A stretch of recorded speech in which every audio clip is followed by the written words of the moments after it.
하나님이여 내게 은혜를 베푸소서. 내게 은혜를 베푸소서. 내 영혼이 주께로 피하되 주의 날개 그늘 아래에서 이 재앙들이 지나가기를 피하리이다. 내가 지존하신 하나님께 부르짖으며 곧 나를 위하여 모든 것을 이루시는 하나님께로다. 그가 하늘에서 보내사 나를 삼키려는 자의 비방에서 나를 구원하실지라. 하나님이 그의 인자와 진리를 보내시리로다. 내 영혼이 사자들 가운데서 살며 내가 불사르는 자들 중에 누웠으니 곧 사람의 아들들 중에라. 그들의 이는 창과 화살이요 그들의 혀는 날카로운 칼 같도다. 하나님이여 주는 하늘 위에 높이 들리시며 주의 영광이 온 세계 위에 높아지기를 원하나이다. 그들이 내 걸음을 막으려고 그물을 준비하였으니 내 영혼이 억울하도다. 그들이 내 앞에 웅덩이를 팠으나 자기들이 그 중에 빠졌도다. 하나님이여 내 마음이 확정되었고 내 마음이 확정되었사오니 내가 노래하고 내가 찬송하리이다. 내 영광아 깰지어다. 비파야 수금아 깰지어다. 내가 새벽을 깨우리로다. 주여 내가 만민 중에서 주께 감사하오며 문나라 중에서 주를 찬송하리이다. 무릇 주의 인자는 커서 하늘에 미치고 주의 진리는 궁창에 이르나이다. 마지막 끝절을 함께 읽습니다. 하나님이여 주는 하늘 위에 높이 들리시며 주의 영광이 온 세계 위에 높아지기를 원하나이다. 아멘. 오늘 시편 57편의 본문의 말씀을 가지고 만민 중에서 주께 감사 이 제목으로 하나님의 은혜를 나누겠습니다. 우리가 감사에 대한 메시지를 설교를 몇 주 동안 계속 듣고 있습니다. 아마 말씀대로 우리가 살았다면 감사의 절정을 살고 있지 않을까 이렇게 생각을 합니다. 그래서 늘 많이 하는 인사고 또 자주 쓰는 말인데 어원이 정확하게 뭔가 확인을 해봤더니요, 나는 실제 감사보다 감을 많이 하고 살았더라고요. 감이 뭐냐면 느끼는 거예요. 감동하는 겁니다. 마음이 움직이는 겁니다. 저 사람이 나를 이렇게 해서 해줬구나, 고맙다. 이렇게 하는 거는 감사가 아니고 감입니다. 그럼 감사는 뭐냐? 마음에 영향을 받아서 살해하고 싶어지는 거예요. 보답하고 싶어지는 거예요. 거기까지 가야 감사예요. 내가 고맙기 때문에, 그것을 느꼈기 때문에, 내 마음에 뭔가 와 닿았기 때문에 좋다라고 하는 건 감이고요. 그것 때문에 내가 이렇게 얘기합니다. 이거 나를 위해서 신경 써서 배려해서 이렇게 해주었습니까? 정말 고맙습니다. 또는 내가 이거를 좀 보답하고 싶습니다. 답례를 한다. 그것까지 가야 감사가 되더라고요. 사자가 뭐냐? 살해하다, 또 사과하다, 뭔가를 전달하다. 본래는 절하면서 인사한다는 의미입니다. 이 말들이 계속 흘러내려오다가 이제는 고마움을 표현하는 살해하다. 또 미안할 때도 감사하는 겁니다. 미안함을 느꼈잖아요? 그러면 미안함을 표현하는 거, 사죄라고 하죠. 이것들로 우리에게 왔습니다. 오늘 하나님 앞에 저와 여러분이 그냥 감만 하지 마시고 하나님 앞에 최고의 감사로 나아가는 예배가 되기를 바랍니다. 그래서 단순히 느끼는 감정이 아니라 느낀 은혜를, 그 은혜에 대해 하나님 앞에 적극적으로 표현하고 응답하는 행위. 그래서 저는 서론을 이렇게 잡았습니다. 압도적인 감사. 저희 아이들하고 어렸을 때 들었던 노래 중에 그런 표현이 생각이 나세요. 따지지 않고 그냥 감사하겠다, 그냥 전폭적으로 감사하겠다라는 의미죠. 이게 무슨 말이냐? 몇 주간 우리가 감사에 대한 설교를, 말씀을 계속 들었는데 가만히 여러분 한번 생각해 보십시오. 나는 오늘 장로님의 기도대로 현실적인 어려움들이 있고 또 갈등도 있고 뭔가 처리해야 되는 일들도 있고, 그래서 곰곰이 생각해 보면 나는 고민이 많다, 어려움이 많다, 그렇게 생각이 들고요. 또 어떤 분은 나는 뭘 하기를 지금 시작을 뭔가를 해야 되는데 어떻게 해야 되는지, 뭘 해야 될지 고민되는 그런 상황 속에 있는 사람들도 아마 꽤 있을 겁니다. 예배 끝나고 식사하고 사담을 나누다 보면 그런 고민들과 걱정들과 또 뭐 어떻게 해야 되지? 이런 것들. 저요? 아무 걱정, 고민 없을 것 같죠? 저는 교회 이름이 걱정이에요. 이름을 어떻게 정해야 되나 지금. 별거 아닌 것 같지만 이게 우리 이름이라는 거 참 중요하잖아요. 한번 정해놓으면 바꾸기도 쉽지 않고. 따지고 보면 그렇습니다. 그래서 각자의 염려와 고민과 걱정이 다 있습니다. 생계, 자녀, 미래 생각해보면 뭔가 명확하지 않고 막막할 때도 참 많습니다. 나는 앞으로 무슨 일을 해야 되나? 그때의 압도적인 감사입니다. 이 말은 뭐냐? 무슨 일이 벌어졌으니까 감사하다가 아니라 다윗이 계속적으로 하나님 앞에 낙헌제와 감사제와 감사를 고백할 수 있는 이유는 이미 하나님과 영적인 신뢰가 만들어졌어요. 불안해하지 않아도 돼요. 염려하지 않아도 돼요. 나의 부모 되시는, 아버지 되시는 하나님 계시기 때문에 다윗은 문제 당해서 고민도 해야 되고 지금 어디로 피해야 되지, 어떻게 도망가야 되지 했지만 깊은 속에는 하나님을 향한 영적인 신뢰가 딱 만들어져 있어요. 문제 터지면 자동적으로 감사가 나와요. 왜냐? 하나님이 뭔가 하실 일이 있구나. 그래서 압도적인 감사입니다. 무슨 말입니까? 걱정할 필요 없다고요. 저와 여러분도 똑같습니다. 걱정할 필요 없습니다. 여러분이 청소를 해도 괜찮습니다. 하나님이 우리와 함께 하시고 내가 하나님의 계획 속에서 이 일을 하고 있다면, 혹 내가 질병 중에 있어도 괜찮습니다. 하나님이 나와 함께 하시다면, 힘이 없어도 괜찮습니다. 내 안에 하나님을 향한 압도적인 감사가 있다면. 누굽니까? 요셉이요. 청소를 했는데 그게 하나님의 뜻을 이루는 길이었어요. 노예로 갔는데 그것이 하나님의 역사의 시작이었습니다. 저와 여러분이 하나님 자녀이기 때문에 우리의 뒤에는 분명한 하나님의 계획과 축복이 있습니다. 그래서 낙심하지 마시고 문제와 축복과 이런 것에 일희일비하지 말고 오히려 그 뒤에 계시는 하나님, 그 하나님을 끝까지 신뢰하는 관계 속에서 하나님이 주시는 은혜를 가지고 하나님 앞에 압도적인 감사로. 저는 잘 몰랐다가 어느 날 책을 하나 읽었는데 이런 사람이 있었나. 자주 얘기했던 강영우 박사님. 집안이 초토화되고 심지어 본인이 학교 운동장 걸어가다가 친구가 찬 공을 머리에 맞았어요. 그리고는 며칠 동안 아픈 거예요. 일주일 뒤에 시신경을 잃어버렸어요. 눈이 안 보이기 시작하는 겁니다. 그 바람에 어머니는 근심에 빠졌어요. 가세가 기울다 하다못해 자녀까지 이런 장애를 가지게 되었는가. 비관하다가 어머니 1년 못 돼서 돌아가셨어요. 하루아침에 단란하던 가족이, 아주 잘 살지는 않았지만 화목하던 가족이 아버지 돌아가시고 아들 장애인 되고 엄마 돌아가시고 누나들은 저기 철공소의 점원으로 이제 말하자면 입양된 거죠. 본인은 갈 데가 없어서 이제 보육원으로 간 겁니다. 고아원으로.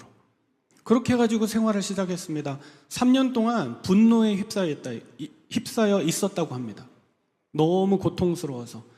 보이던 사람이 안 보이니까 얼마나 괴로웠을까요? 그 얘기 다 할 수 없고 어떻게 됐느냐? 인생의 역전. 나중에 멀쩡한 사람, 공부 잘하는 사람, 배경 좋은 사람도 못 들어가는 청와대에 보좌관으로 들어가게 되고, 청와대가 아니죠, 백악관에. 그리고 그 두 자녀들이 성공한 인물이 되고, 한 명은 변호사가 돼서 아버지하고 똑같이 정부에서 일하게 되었고, 미국 정부에서.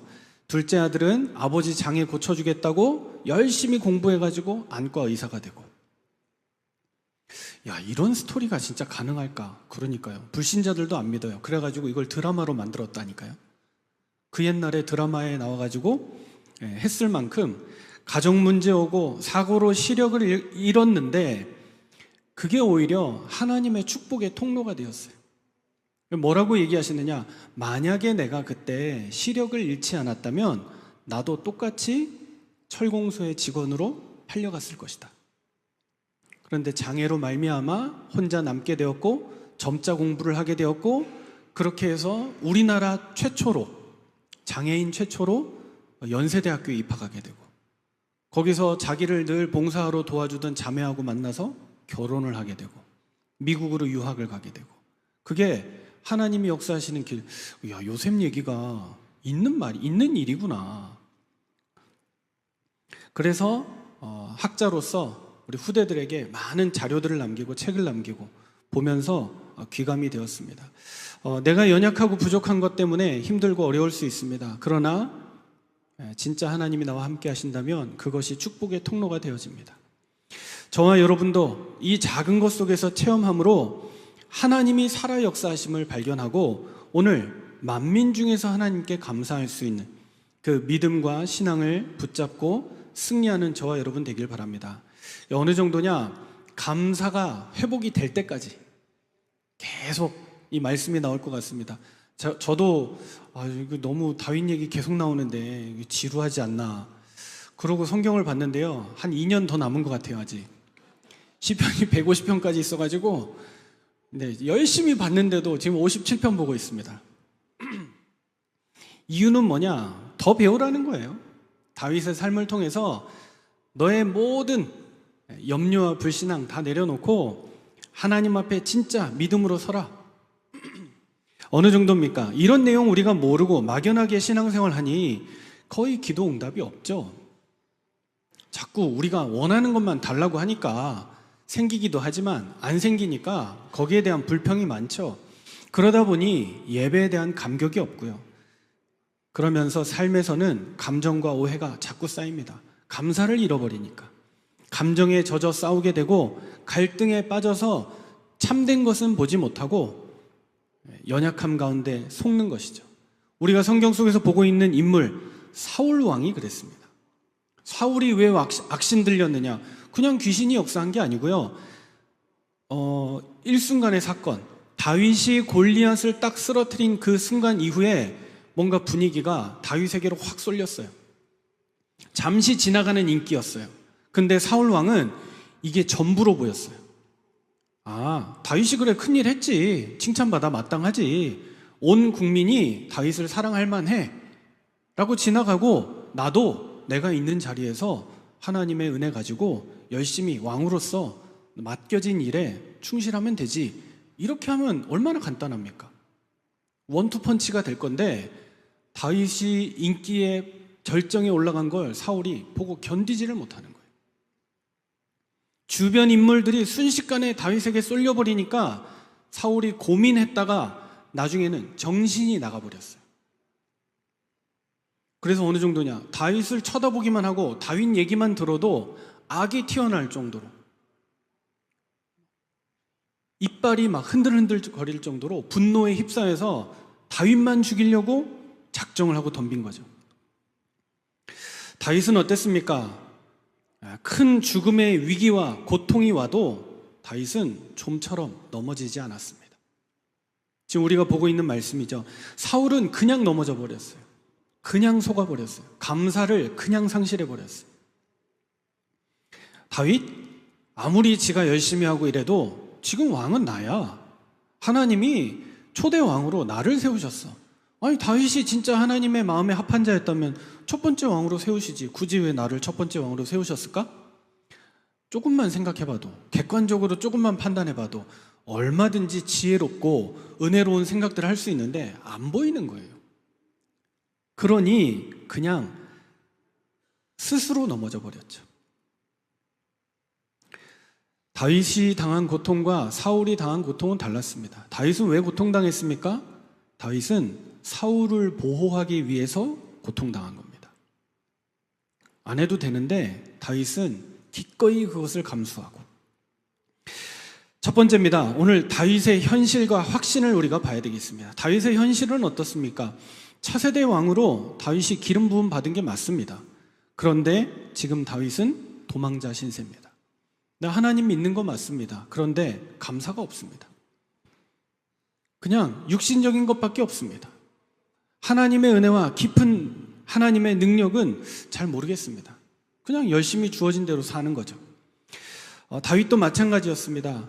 다윗이 도망자의 신세를 살면서 그 힘들고 어려운 역경의 상황 가운데 처했을 때 다윗이 도망하다 딱 들어간 데가 아둘람 굴이었어요. 이 굴이 뭐냐? 이스라엘 백성에게는 굴은 무덤입니다. 은신처예요. 그러니까 안 좋은 상황 때 들어가는 데예요. 도망가야 될 때, 숨을 때가 필요하다. 광야는 움직이면 보이잖아요. 눈에 띄어요. 멀리 저 광야에 누가 움직인다. 개미가 움직여도 보일 정도로.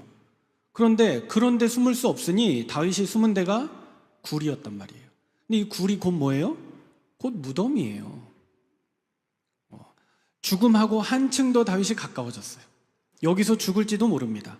다윗이 왕으로 기름 부음 받았지만 현실은 도망자의 삶이었어요. 하나님의 축복을 받았지만 갇혀서 살아야 되는 상황이었습니다. 굴이 어떤 곳입니까? 외부로부터 막혀 있고 도망칠 곳이 없는 장소. 입구만 지키면 나갈 수가 없어요. 갇힌 공간이었습니다. 그러나 다윗은 이곳에서 하나님을 깊이 경험하는 장소가 되었습니다. 그 무덤 같은 곳에서 하나님만이 나를 도우실 수 있고 나를 인도하실 수 있다. 이것을 확인하는 자리였습니다. 그래서 아둘람 굴에서 갇혀 있는 그때에 세 번째 보면요, 다윗의 공동체가 시작이 되었습니다. 사무엘상 22장 1절에서 2절에 보면 다윗이 아둘람 굴로 도망했을 때 형제와 아버지의 온 집이 그 소식을 듣고 다윗을 만나러 갑니다. 그리고 나면 사무엘상 22장 2절에 환난당한 모든 자와 빚진 모든 자와 마음이 원통한 자가 다 그에게로 모였고 그는 그들의 우두머리가 되었는데 그와 함께 한 자가 400명 가량이었더라. 다윗이 아둘람굴에 갇혔을 때 아무것도 할 수 없고 갇혀있다 생각했던 그때에 하나님은 다윗과 함께 할 수 있는 사람들을 보내주셨어요. 그래서 이거를 우리 표현하기를 뭐라고 하냐면 아둘람 공동체라고 얘기합니다. 끝까지 다윗하고 함께 할 사람 400명이 모여졌어요. 근데 그 사람들보다 더 중요한 건 그 굴에서 하나님의 역사를 체험했다. 그래서 시편 57편의 표제어를 보면 다윗이 사울을 피하여 굴에 있었다라고 하는데 성경학자들이 굴에 대해서 명확하게 얘기를 안 해요. 왜냐하면 두 가지 굴이 있었거든요. 다윗이 피했던 굴이 첫 번째 방금 설명드렸던 아둘람 굴, 두 번째는 엔게디 굴이 있어요. 엔게디 굴은 우리가 잘 알고 있는, 다윗이 먼저 피신했는데 사울이 소변 보러 들어왔다가 너무 시원하니까 거기 잠깐 앉아서 쉬어야지 했다가 잠들어 버렸어요. 그때 다윗이 기회를 노리고 사울을 살해할 수도 있는데 사울의 옷자락을 베어서 들고 있다가 사울이 잠에서 깨니까 그 옷자락을 보여주면서 설명하죠.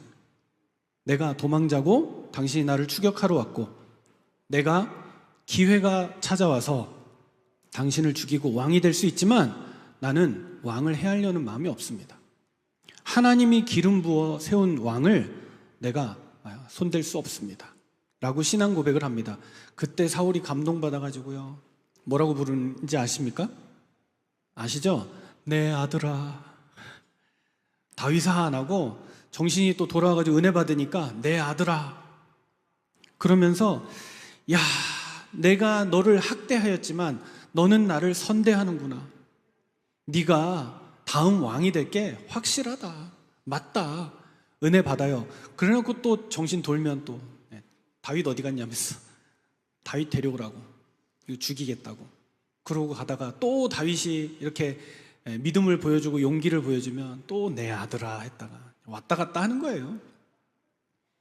이 두 굴의 상황이 무엇입니까? 다 위기였습니다. 절망이었습니다. 안 되는 순간들이었습니다.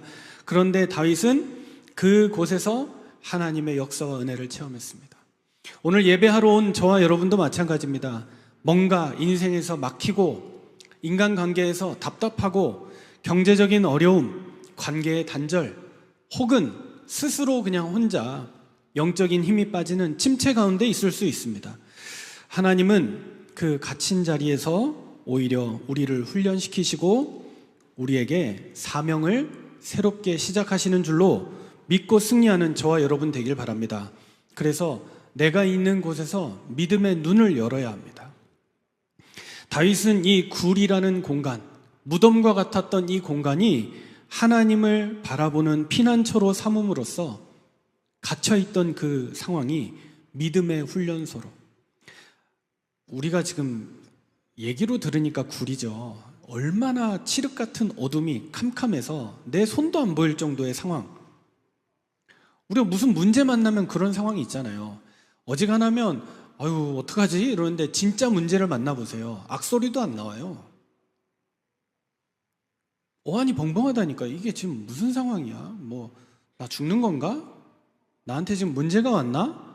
아니 내가 믿었던 자녀가 이런 상황 속에 있다고? 그 사람이 이런 일을 했다고? 얼마나 답답하고 힘들겠습니까?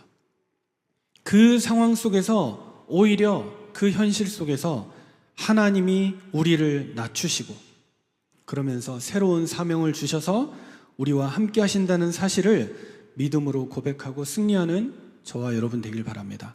두 번째입니다. 다윗의 현실과 확신 가운데 그 확신이 퍼져나가니까 열방을 향한 찬양으로 바뀌어졌습니다. 오늘 말씀의 4절을 보면요, 내 영혼이 사자들 가운데서 살며 내가 불사르는 자들 중에 누웠으니 곧 사람들의 아들들 중에라.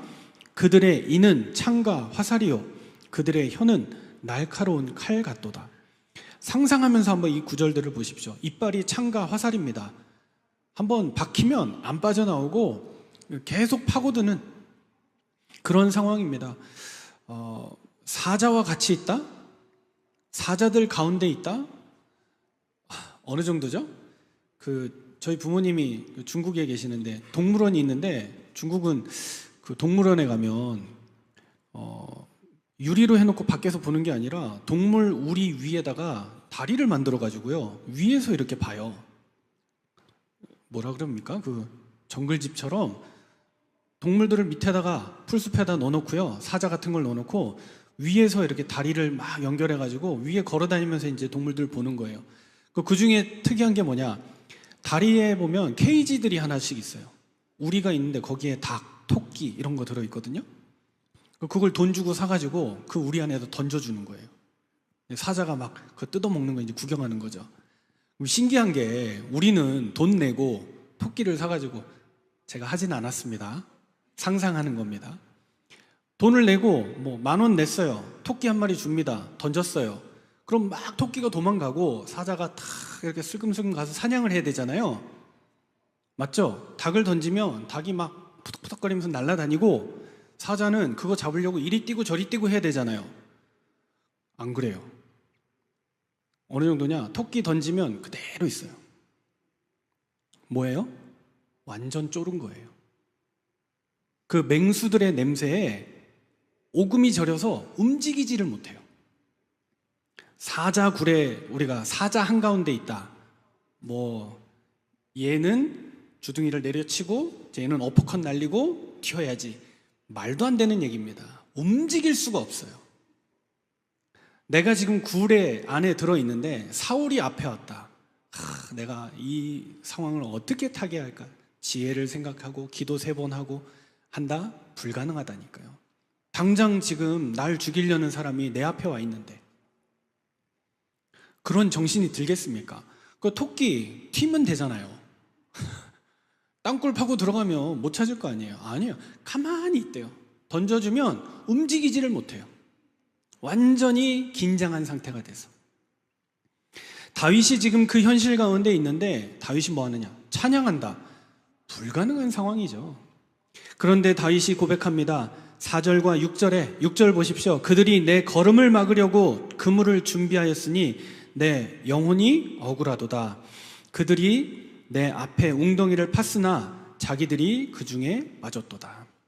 다윗이 완전 무방비 상태에 있었는데 하나님이 다윗을 지키셨습니다. 뭘 말하는 겁니까? 구원을 말합니다. 구원으로 말미암아, 구원은 하나님께로 오는 것이기 때문에 그 구원으로 말미암아 내 영혼은 안전합니다. 사울과 그 부하들이 늘 함정을 파고 내가 믿었던 사람들이 나를 밀고 하고 그런 상황과 순간에 부지기수로 빠졌던 다윗인데 그 상황들이 다 역전되어서 오히려 그들이 스스로 웅덩이에 빠지고 다윗은 하나님의 구원을 경험하는 시간 속에 서 있었다는 사실입니다. 그래서 다윗이 고백합니다. 내 영혼이, 내 마음이 확정되고 확정되었사오니. 7절에 얘기하는 거죠. 이런 문제 저런 문제, 위기와 갈등 속에 있었는데 내가 하나님의 구원을 받고 보니 나는 이 마음이 하나님께로 확정되었습니다. 그래서 어려움 가운데 처하고 지난주 같은 경우는 너무 당황이 돼서 수염에다 침을 흘리면서 벽에다 글씨를 쓰면서 미친 척을 해야 되는 다윗이었지만 실제 마음속에는 하나님을 향한 압도적인 감사, 그 하나님이 나를 구원하시고 지킬 것이라는 내적인 확신과 결단이 다윗 속에 늘 있었다는 사실이에요. 어느 정도였느냐? 내 영혼이 확정되었습니다 하면 끝이죠. 근데 확정되고 확정되었사오니, 완전히 끝났다는 얘기입니다. 히브리 문학의 강조법이 그렇습니다. 이사야 6장 3절에 보면 이사야가 하나님의 영광을 봐요. 천사를 봅니다. 그때 뭐라고 얘기하죠? 거룩하다, 거룩하다, 거룩하다. 우리 같으면 뭐라 그랬을까? 와, 대박, 천사야. 휴대폰 열어서 찍었겠죠. 그냥 한 번 하면 끝날 건데 이스라엘 문법은 계속 반복해서. 또 어디 나오느냐? 전도서 12장 1절에 보면 솔로몬이 얘기하죠. 헛되고 헛되니 헛되고 헛되도다. 반복하는 법이에요. 진짜 무의미하다라고 얘기하는 거죠. 다윗이 확정되었고 확정되었다라는 것은 전혀 흔들림이 없다. 그래서 하나님을 향한 찬양으로 완전히 전환되는 겁니다. 내가 확정되었기 때문에 7절에 얘기합니다. 내가 노래하고 내가 찬송하리이다. 그러니까 문제 만났는데 진짜 믿음 가진 사람은 찬양이 나오고 코에서 콧노래가 줄줄 나오고. 뭐가 저렇게 좋나? 아니요, 하나님 하실 일이 있으니까요. 이 결심이, 확정이 행동으로까지 옮겨지는, 그래서 압도적인 감사예요. 그냥 감이 아니고 감사. 그냥 하나님 도와주시겠지 그러면서 계속 불안해하는 게 아니라 그 확정된 마음 위에 찬양으로, 예배로, 하나님께 나아감으로 내가 삶의 자리에서 성경을 한 번 더 펼쳐보고 주신 말씀 한 번 더 들으면서 그 말씀 속에 하나님의 은혜와 하나님의 역사를 확인하는 시간. 불안한 현실 속에서 장담할 수 없는 내일, 미래를 두고 하나님이 주시는 확신과 은혜를 가지고 도전하고 시작하는 겁니다. 제가 그랬어요. 제가 좀 제 사적인 얘기 같지만 저희 아내하고 결혼할 때 만난 지 100일 만에 결혼을 했습니다. 그래서 저희 부부는 결혼하고 연애를 시작했어요. 모르고 결혼을 했어요. 사실 솔직하게 말하자면. 근데 그만큼 저희 아내가 완벽했어요. 매력적이었습니다. 이 사람 놓치면 내가 후회하겠다, 이런 마음으로 결혼을 했는데 실제로 하고 나서 보니까 잘 모르는 거예요. 심지어 따로 떨어져서 살다가 같이 이제 한 집에 살게 되니까 더 세밀하게 이 사람을 알아야 되는데 제가 내가 결혼하면 도움이 될 거야, 내가 이 사람을 위해서 헌신적으로 할 거야, 그건 내 생각이죠. 상대방이 뭘 필요로 하는지 모르는데. 그래서 제가 결혼을 100일 만에 막 진행을 하는데 양가 부모님이 너무 이 결혼에 대해서 기뻐하시고 격려해 주시니까 일이 착착 진행이 되더라고요. 걸리는 거 없이. 빨리 했습니다. 근데 문제는요, 제 내적으로 결혼 일주일을 딱 앞두고 불안한 거예요, 마음이. 왜냐, 이제 솔직해졌어요. 잘 모르는데 결혼해도 되나? 저는 그런 마음이 들었어요. 어느 정도냐, 이게 부모님이 좋다 해서 하는 건가? 이제 막 혼란이 오더라고요. 헷갈려요. 불안해요. 그리고 모르고 결혼했는데 결혼하고 속으면 어떡하지? 약간 그런 마음도 막 생기는 거예요. 진짜 모르니까. 의심이 아니라 잘 몰라서. 별의별 생각이 다 드는 거 있죠. 근데 놀라운 건 누구한테 말을 하겠어요, 이거를. 부모님한테 말하겠어요. 뭐 청첩장을 회수하겠어요. 뭐 애매하죠. 저는 그랬던 것 같아요. 저희 아내도 나름대로 고민이 많아 보였지만 저희 아내는 평안해 보이더라고요. 예, 완벽한 결혼이라고 아마 스스로 생각하지 않으셨을까.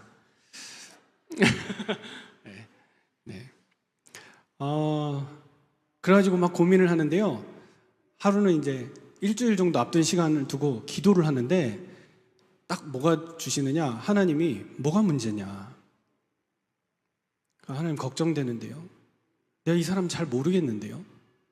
내가 두 번 해보는 거면 뭐 대충 알고 하겠는데 전혀 모르겠고 위에 뭐 형제들이 누가 먼저 했다. 대충 이제 엿보면서 할 수 있잖아요. 그것도 아니에요. 제가 장남이니까 우리 집안에 처음이고 가까운 사람 중에 이런 일이 없는데. 근데 하나님 뭐라 그러냐?